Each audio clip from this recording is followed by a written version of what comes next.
Thank you so much, Efthimis. It's a great honor for me to be here with all of you for the second time, the second conference. Uh, so happy. And now it's my turn, and it's Athens and the concept of the hero.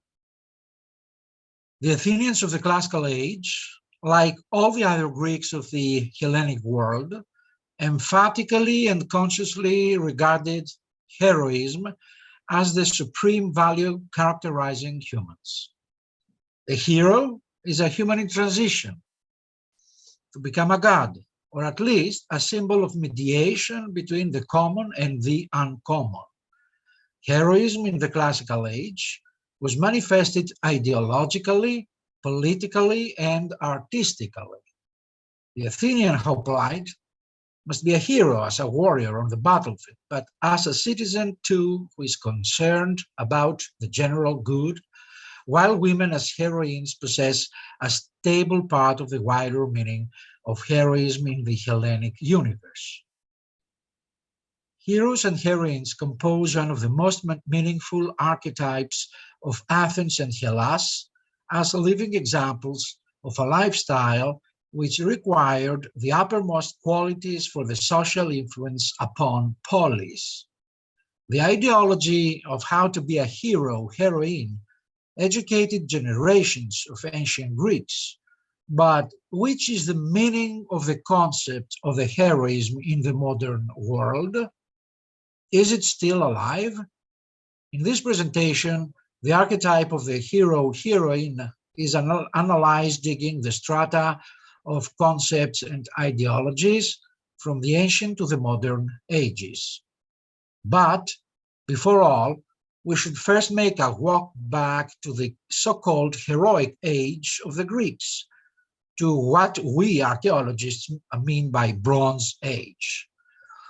The initial concept of the hero is related to the mythological background of the classical world, at a moment when heroes were products of the battle between gods and humans. On a peculiar stage between the two conditions, that of the divine and the one of the human, was located the hero, usually working for humans in their prosperity. Prometheus was maybe the first hero in the mythology of the Greeks. He shaped from clay the first human beings, and later he gave them the benevolent fire to them. For this action, Prometheus was severely punished for ages on Mountain Caucasus, until another hero, Hercules, gave him back his freedom. Hercules, the Greek hero par excellence, helps people to live better their lives, and through his final martyrdom becomes the first human who conquers the Tartarus, killing its terrible guard, Cerberus. A third mythical hero is Theseus, who according to tradition was the first synikistis of Athens, uniting all the peripheral to the Acropolis hill settlements and making a new kingdom, that of first Athens and not Kekropia anymore. A plethora of further heroes inhabit the epic poems of Homer's, all of them believed to be of semi-divine origin, but acting as humans, suffering all the purely fleshy character of the mortals, and their most emblematic of them, Achilles, dies a glorious but still human and expected as a human death.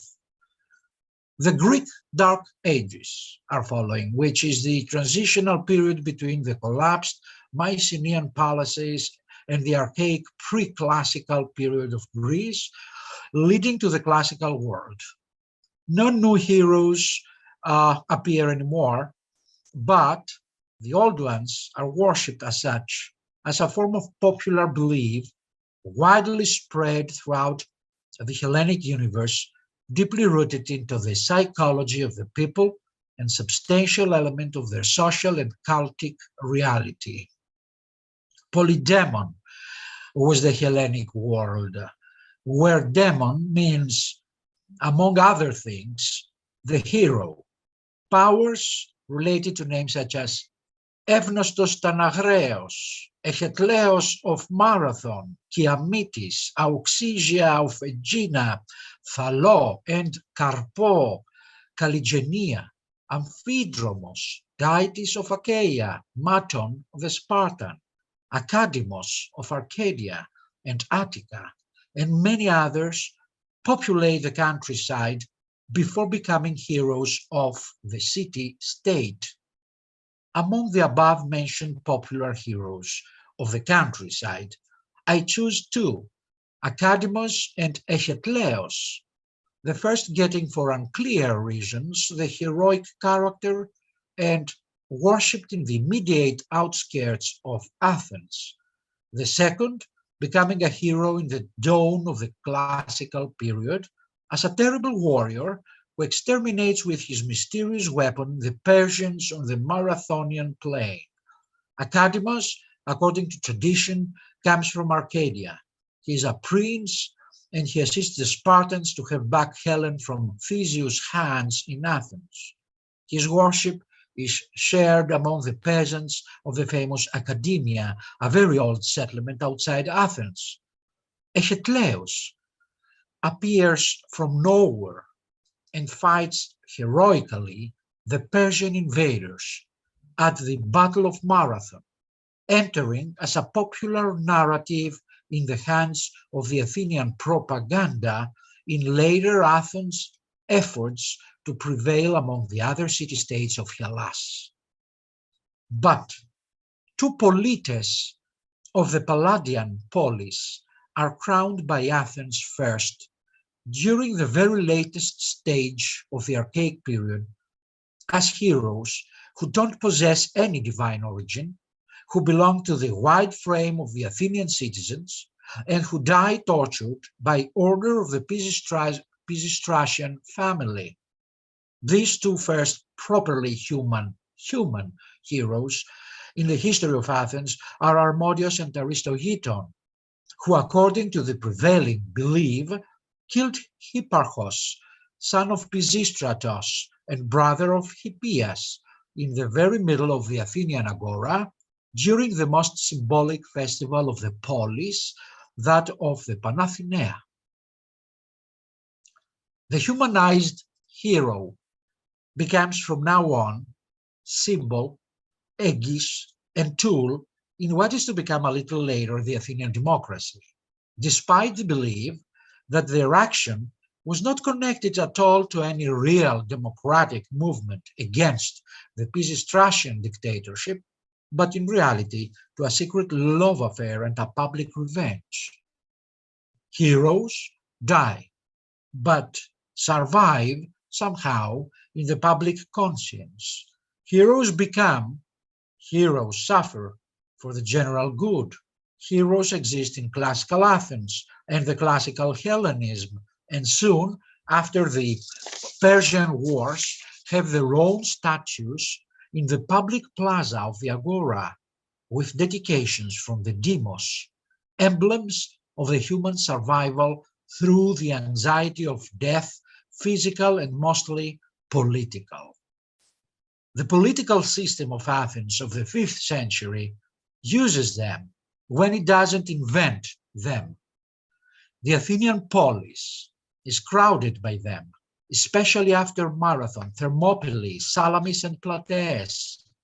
The link between the pre-classical heroes of the Greek mythology, of the Homeric poetry, and the heroes who come after Harmodius and Aristogiton during the creation of the Athenian democracy appears now to be every Athenian as a model of citizen who must be a daily hero, the one who protects Athens from its internal or external enemies, the one who votes in the elections, keeping democracy intact and safe from anarchy.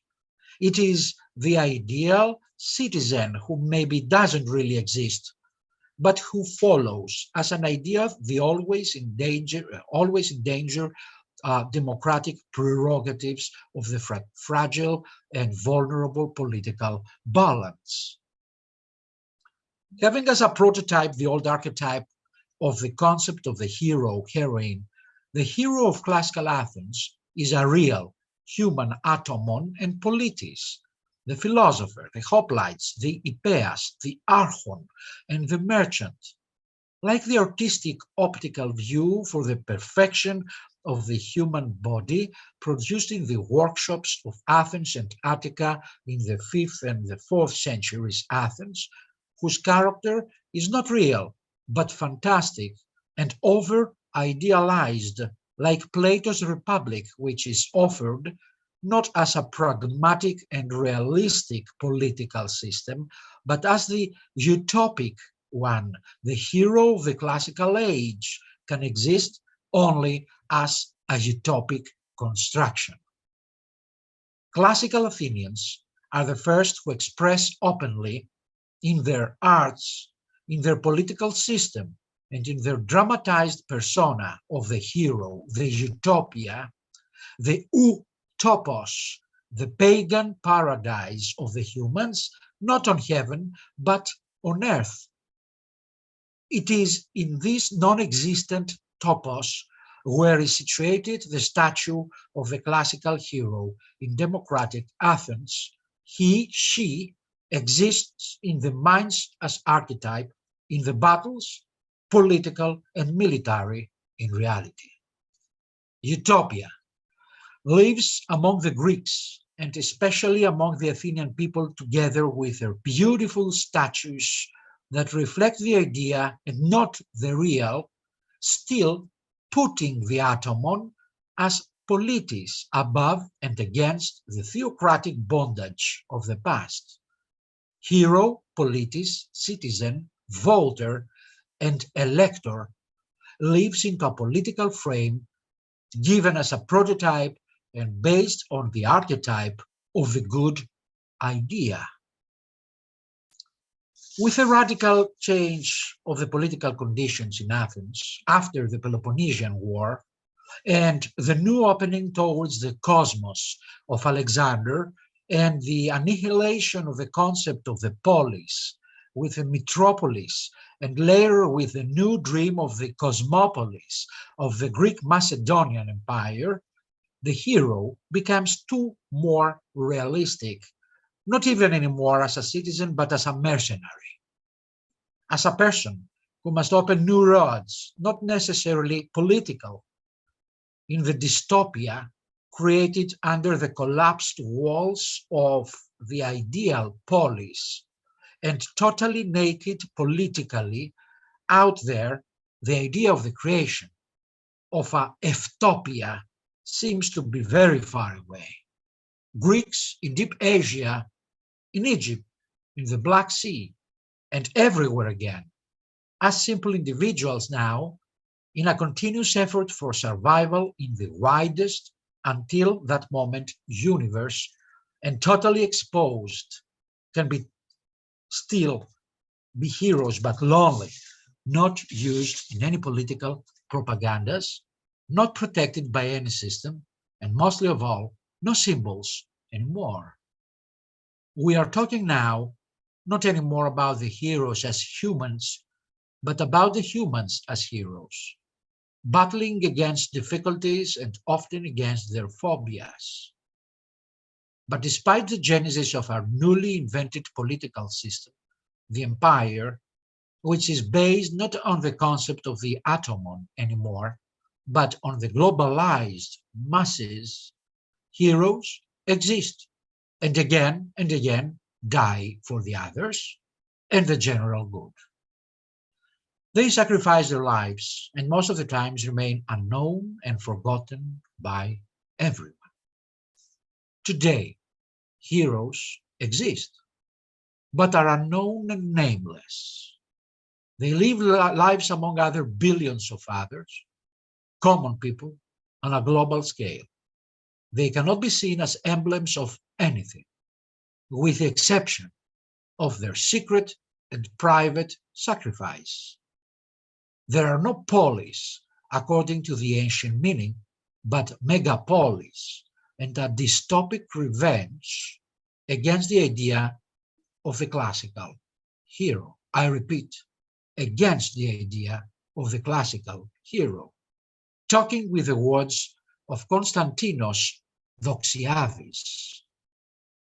Utopia reflects dystopia in the opposite way, and at the same time, it shows a desire for eftopia in order to create entopia, a good place for living, with no necessity of heroes anymore. Thank you for your attention.